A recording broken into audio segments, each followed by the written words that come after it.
Hi everyone, welcome to this tutorial for English language on AO6 technical accuracy. As you are probably aware, in every question 5 you are awarded 16 marks for your technical accuracy. That means that in total there are 32 marks available in your GCSE English language from a possible total of 160. Which is 20% of your GCSE, which equates to 1 in every 5 marks being for your technical accuracy. Now, I know some people say, I can't spell, I can't do punctuation. I'm not here to change that necessarily, but what you need to understand is the places where you can make up these marks. This is the game changer. You can't be writing off 1 in 5 marks from your GCSE paper just because you don't think you know how to do certain things.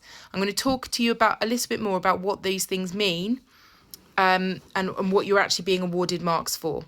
So the first thing you're being awarded marks for is spelling. Spelling is a difficult one to teach you in a tutorial. Some people find spelling easy, some people find it really challenging. And that's absolutely fine. If you're one of the people that find spelling really difficult, then there's not a huge amount you can do, but what you need to do is make up the marks in other places. Okay, there are some basic rules you can learn for spelling.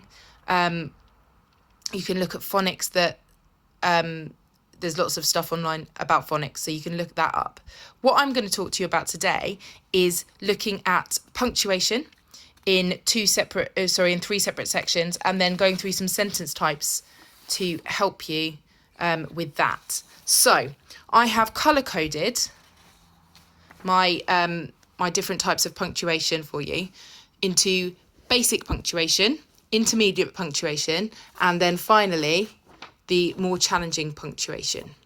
Okay, I'm going to start with the basics. So full stops, commas and apostrophes. When people write, there is a tendency to miss out the basic punctuation for some of us.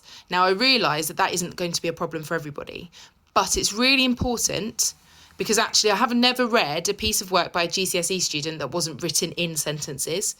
It's just that the demarcation of the sentences, the things that make you realise where the sentence ends, is often missing. Okay, so it's really important to go through your work and read it aloud in your head so that you can understand that you have written in sentences, but you just need to put the full stops in if they're missing. Okay, you also need to think about where commas come in. So people tend to do one of two things if they're not very good at commas, which is either miss them out, okay, and therefore sentences don't make sense, or use them too often. So the key thing there is to think about where you need to pause in your sentence. That's where you need to put a comma. Apostrophes are a little bit more complicated because there are rules for apostrophes, but they don't always apply. For example, with its, not needing an apostrophe for possession belonging to it.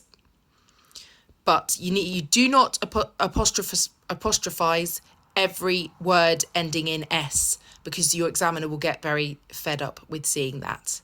Okay?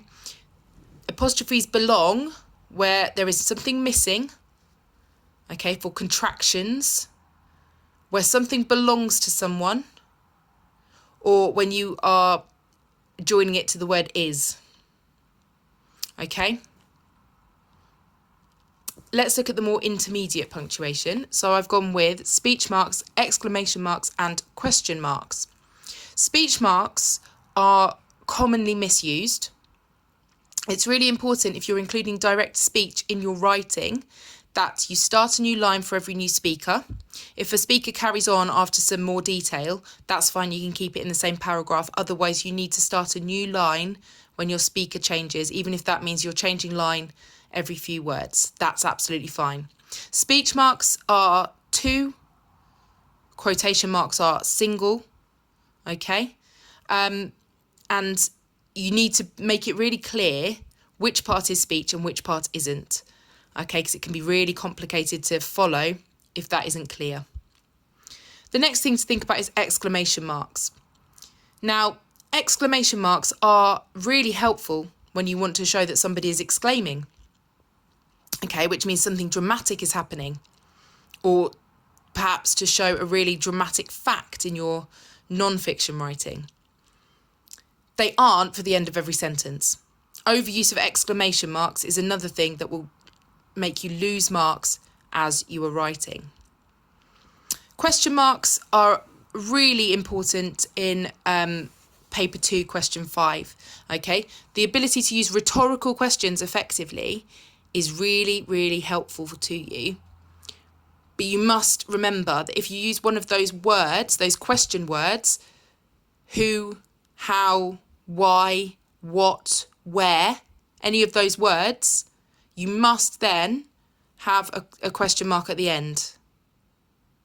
Okay, that was something I noticed when I was marking exams last summer, something I noticed in your first big write question 5 paper 1, okay, that people were asking questions and then not putting question marks at the end, which reduces the quality of your writing. Okay, these are what I consider to be the most challenging of punctuation. So we've got colons, dashes, semicolons, and ellipses or ellipsis for singles. A colon can be used before a list. It can be used to add additional information. Dashes, again, for additional information and for pauses. Semicolons are actually, although they seem to be a really complicated thing that you don't see very often, they're actually very simple to use, and I think people get panicked and put them in the wrong place. A semicolon is basically there to replace a simple connective, for example, and or because, in a compound sentence. You're basically tagging two pieces of information together by removing the connective that you would have put there otherwise. We use ellipsis for creating a dramatic pause. So that's very helpful in a paper 1 question 5, probably less so in a paper 2 question 5, but still a very important piece of punctuation to know. As an examiner, last year, I could see that some students had been taught to make a list of punctuation at the top and tick it off every time they used it. Keep a tally of how many different types of punctuation you're using. Now that's really, really helpful if you are one of those students who perhaps doesn't always punctuate. You miss out your punctuation, because if you've written 3 sides and you look back and you've only used 4 full stops and 2 commas and that's it, you probably haven't fully punctuated your work. So that can be really helpful.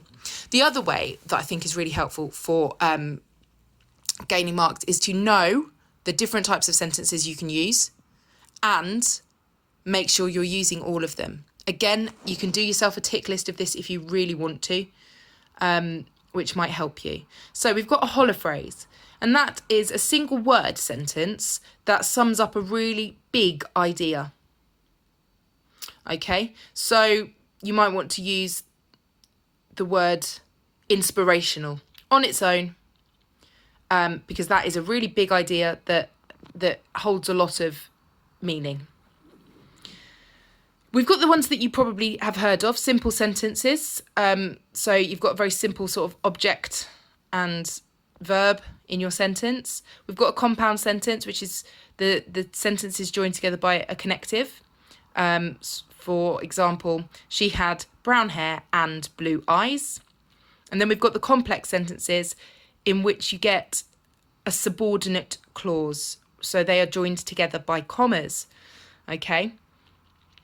The girl, comma, wearing the dress, comma, was wanted by the police. Okay. So you need to try and use all of those types of sentences for effect